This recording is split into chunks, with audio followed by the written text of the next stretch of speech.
फलदार पौधे लगे हुए थे।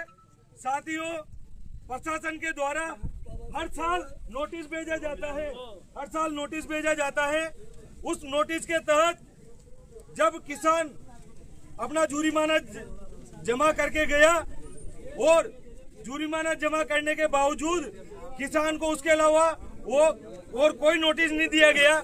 अगर किसान की गलती अगर होती तो आप उनको जुर्माना जमा नहीं करते या जुर्माना लेने से मना करते। साथियों, किसान ने अपनी कड़ी मेहनत से 8 से 10 साल लगाकर उन पौधों को बड़ा किया था और कहीं न कहीं जो इंडियन फॉरेस्ट एक्ट 1927 के अनुसार आईपीसी की धारा 378 के तहत अधिनियम में बिल्कुल जो पेड़ है उनको काटना सख्त मना है और सरकारी क्षेत्र में पेड़ों को काटने पर धारा 78 के तहत मामला दर्ज होता है।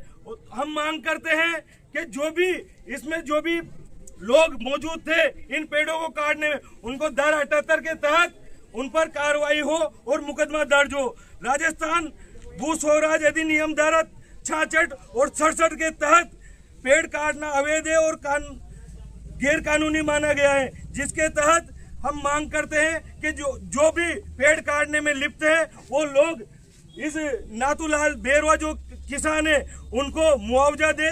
और हम ये मांग करते हैं, चलो शासन प्रशासन सिवाई चक जमीन या जो सरकारी जमीन थी उस पर कार्रवाई के तहत लेना चाहता था। अरे 2 मिनट रुक जाओ यार।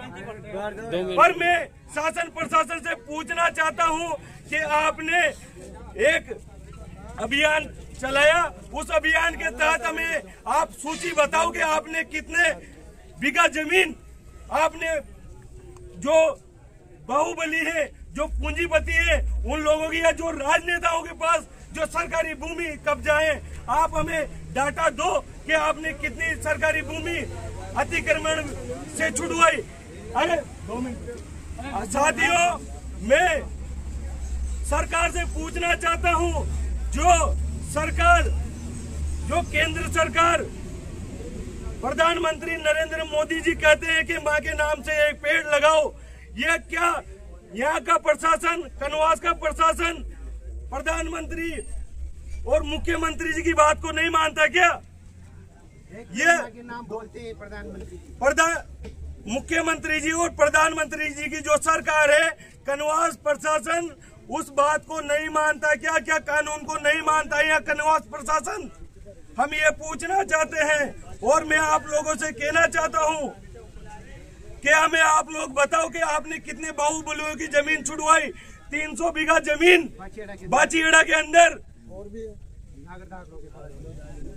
भाई स्थानीय जो विधायक है वो अपनी जाति वह जातिगत राजनीति कर रहे हैं, अपने जाति के लोगों को फायदा पहुंचाते हैं और ये अन्य किसानों, वो चाहे एससी हो, एसटी हो, ओबीसी हो, माइनॉरिटी हो या अल्पसंख्यक हो, उनके विरोध में काम कर रहे हैं कि स्थानीय विधायक। ये यहाँ पर नाथूलाल जी बेरवा यहाँ पे बिल्ला जी के पास भी गए और स्थानीय विधायक हीरा लाल जी के पास भी गए। उनके पास जाने के दूसरे दिन ही इनके जो बगीचा लगा रखा था सरकारी भूमि पर, जिसका ये जुर्माना 30 से 40 साल तक 1975 से ये जुर्माना जमा करते हुए आ रहे थे। शासन प्रशासन को यह चाहिए, क्योंकि भारतीय संविधान के अनुसार अगर कोई व्यक्ति 12 साल तक किसी भी भूमि पर कब्जा करके वो अपनी उसमें किसानी करता है तो वहाँ के प्रशासन को चाहिए कि वो भूमि उस व्यक्ति के ऊपर उसके व्यक्ति के नाम आवंटित करे।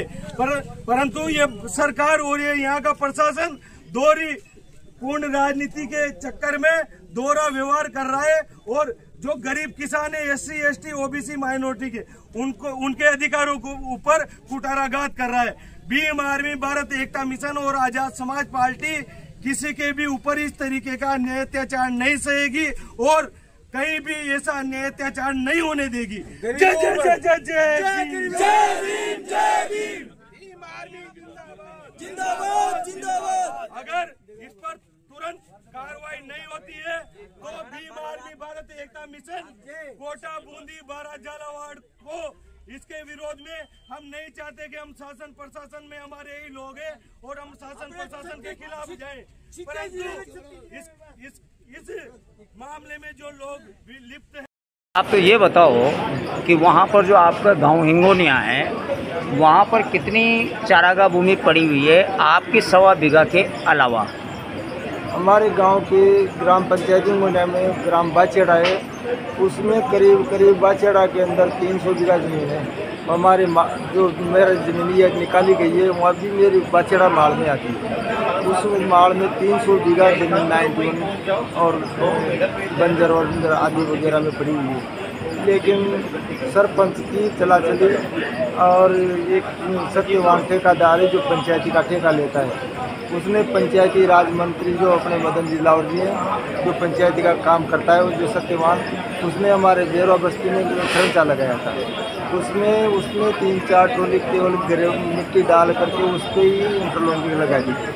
उसमें बड़े बड़े खड्डे पड़ गए, आज भी उसमें निकलने का रास्ता नहीं है अच्छी तरह से। तो मैंने उसके खिलाफ मैंने बीडीओ साहब को उनके सामने शिकायत करी थी। तो वो सत्यवान और वो जो बिना नागर सरपंच है उसका पति रामा अवतार, वो दोनों ही मेरे ऊपर जब से मेरे ऊपर खार खाते हैं। तो और की ज़मीन के ऊपर उन्होंने कुछ नहीं किया। अब दोनों मेरे भतीजाओं और मेरी ज़मीन के ऊपर उन्होंने ये किया। मैंने उसमें बाग लगा रखा था संतरा का, इसलिए इतने बड़े बड़े संतरे आ रहे थे और 40 साल से मेरा कब्जा था। उसने तोड़ करके पुलिस प्रशासन ले जा करके तो उसने तहसीलदार कलेक्टर जो भी गए। अरे वहाँ पर जो वो 300 ऊपर बीघा जो ज़मीन है चारागाह की या सिवाई चक या फिर सरकारी या फॉरेस्ट की, उस ज़मीनों पे किन लोगों के कब्जे हैं? उन लोगों उस ज़मीन पर किस समाज के लोगों के कब्जे हैं वहाँ पे? ज़मीन पे कब्जा है केवल नागर समाज का सबसे ज़्यादा है, क्योंकि वहाँ बड़े बड़े आदमी, करोड़पति अरबपति आदमी, छोटे मोटे आदमी नहीं। तो वहाँ पर जो नागर समाज के लोगों का कब्जा है, तो हीरा लाल जी नागर साहब जो आपके मंत्री जी है, वो तो यूँ कहते हैं कि हम भ्रष्टाचार, हम गलत आदमी को बर्दाश्त नहीं करेंगे। नहीं सर, वो ऐसी बात है, वो उनके जाति के समाज के लोग होने के नाते वो उनका ही ये करते हैं, सपोर्ट करते हैं, उनका ही सपोर्ट, उनका जाति के समाज है ना, उनका ही काम करते हुए हमारा काम नहीं करते। हमारी तो निकाल दी, या तो फिर उनको भी निकाल दो। हमारा तो यही कहना है कि अगर हमारे आदमी की निकाली ना तो फिर उनकी भी निकालो। तो आपके पास आपके दादाजी से कितनी बीघा ज़मीन है आपके पास टोटल?